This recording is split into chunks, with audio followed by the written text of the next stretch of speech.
Assalamualaikum warahmatullahi wabarakatuh. Perkenalkan, saya Wijaya Disukmahaktia, mahasiswi program studi Pendidikan Bahasa dan Sastra Indonesia dengan nomor induk mahasiswa 19 20 12 41039. Di sini saya akan menjelaskan mengenai teori ilmiah dan teori konspirasi wabah COVID-19 dalam perspektif ketahanan nasional Indonesia.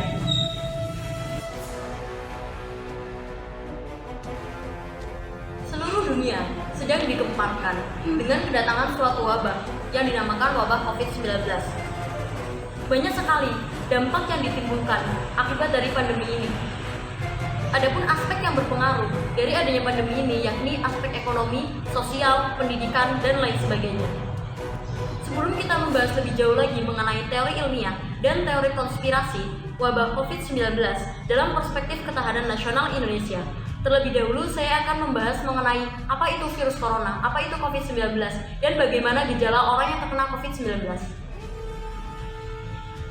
Yang pertama, apa itu virus corona? Virus corona adalah suatu kelompok virus yang dapat menyebabkan penyakit pada hewan atau manusia.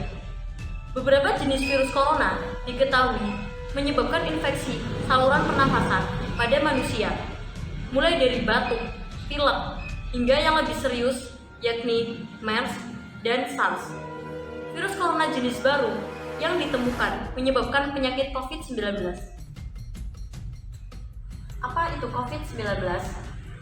COVID-19 adalah penyakit menular yang disebabkan oleh jenis coronavirus yang baru ditemukan.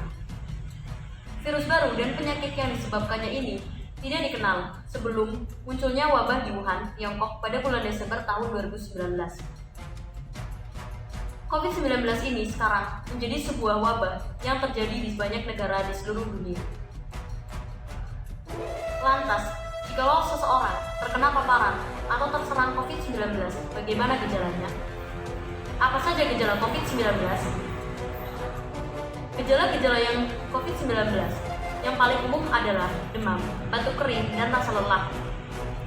Gejala lainnya yang lebih jarang dan mungkin dialami beberapa pasien meliputi rasa nyeri dan sakit, hidung tersumbat, sakit kepala, konjungtivitis, sakit tenggorokan, diare, kehilangan indera rasa atau penciuman, ruam pada kulit, atau perubahan warna jari tangan atau kaki.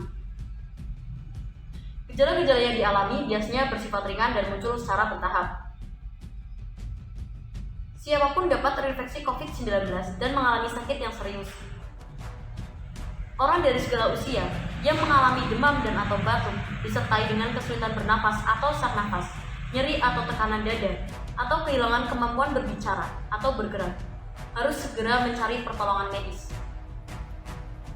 Jika memungkinkan, disarankan untuk menghubungi penyedia layanan kesehatan atau fasilitas kesehatan terlebih dahulu, sehingga pasien dapat diarahkan ke fasilitas kesehatan yang tepat.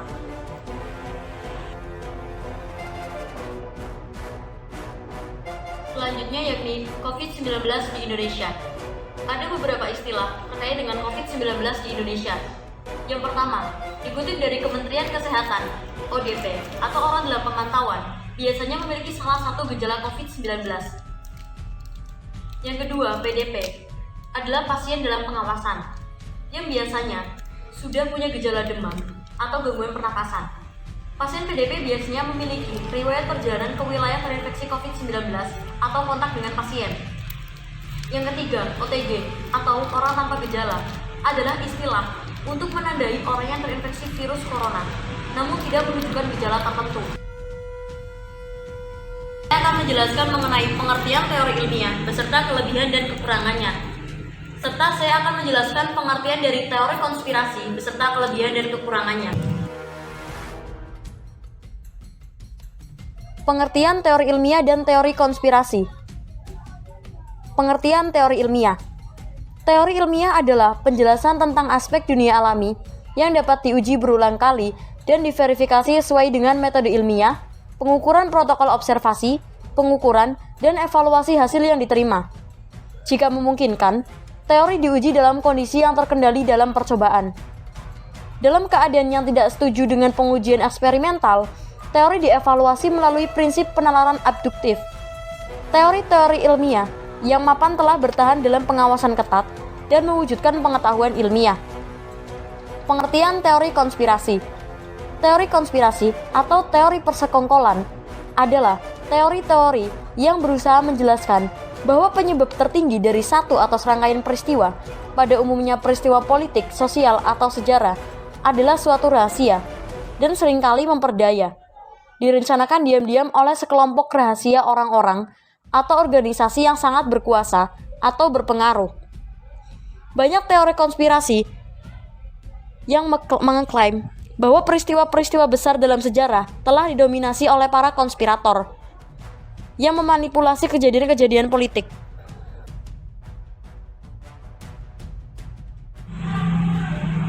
Selanjutnya, saya akan menjelaskan mengenai kelebihan dan kekurangan teori ilmiah dan teori konspirasi. Kelebihan teori ilmiah, yang pertama, objektif, yaitu apa adanya.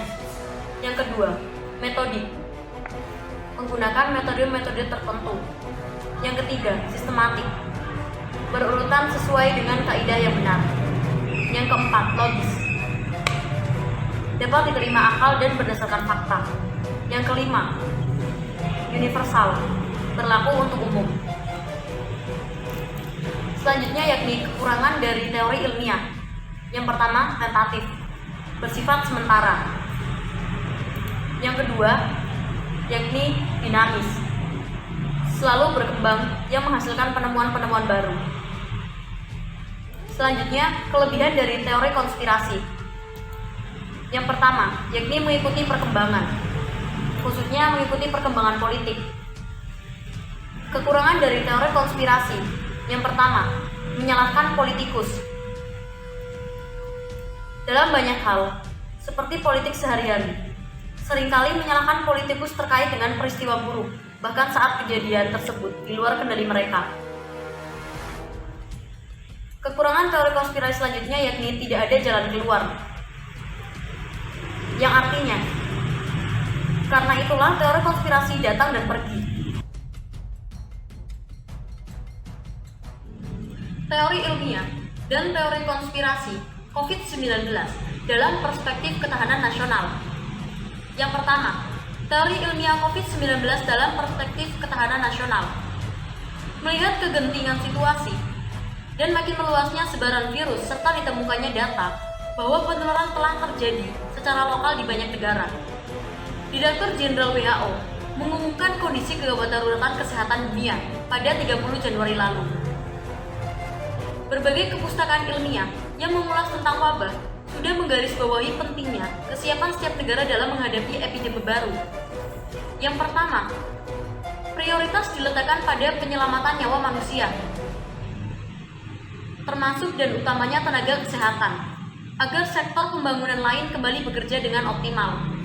Tanpa penyelesaian pandemi yang luas, yang tuntas, beban ekonomi negara akan jauh lebih besar dalam jangka panjang dibandingkan dengan biaya yang harus dikeluarkan saat ini. Yang kedua, berpedoman pada kecepatan bertindak dan ketepatan cakupan, memastikan dilakukannya tes secara luas, pelacakan kontak, kepastian pemberian layanan kesehatan, dan isolasi kasus. Yang ketiga,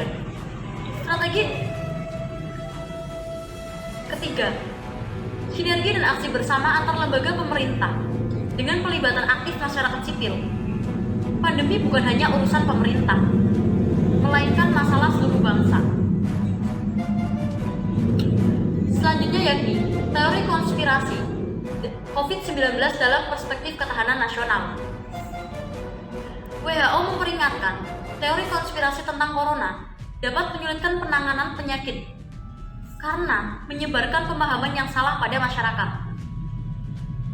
Michael J. Spivey menuliskan dalam Psychology Today, masyarakat harus percaya pada dokter dan ilmuwan yang berkecimpung dalam bidang virus, alih-alih percaya pada teori yang sebagian besar mengandung disinformasi dan misinformasi yang bisa menyesatkan masyarakat.